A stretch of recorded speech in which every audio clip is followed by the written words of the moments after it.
What's up everyone, and welcome back to another plumbing tricks video.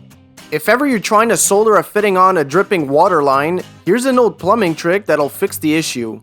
Grab some white bread and stuff it down the pipe as far as you can. It'll temporarily stop the leak, allowing you to complete the joint and will later dissolve in the pipe.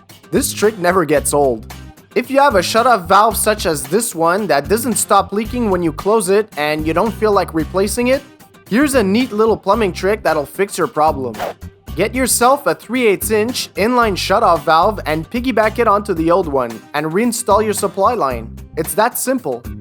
This and this equals problems. We all know that hair is the #1 culprit for a clogged shower drain, and here's an easy way to remove them. Get yourself a zip tie and make some slits every inch or so using a sharp utility knife.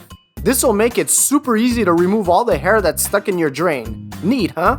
If you have a floor drain somewhere in the house and often smells like sewer gases, here's a quick fix that anybody could do at home. Grab some vegetable oil and pour a good amount of it in the drain. Unlike water, vegetable oil doesn't evaporate, so you should be good for a while if you use this trick. If your shower head has less pressure in it than it used to, here's a simple fix that you could do using a household ingredient that'll restore the pressure. If you have a removable head like this, unscrew it and place it in a plastic bag filled with white distilled vinegar for a full day.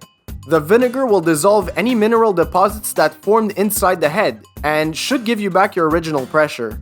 When soldering copper pipe, this could often occur. Instead of trying to remove the stubborn sticker by hand, heat it up till the paper burns off and use some flux to remove any residual glue. Now that's a headache saver. And lastly, if you're tired of having this happen to you when cutting all-thread rod, run a nut on it before cutting it, and once you're done, just unscrew it off and it'll rethread the part that you cut back to normal. If you guys enjoyed this tricks video, please give it a thumbs up and share it with your friends. And until the next one, thanks for watching.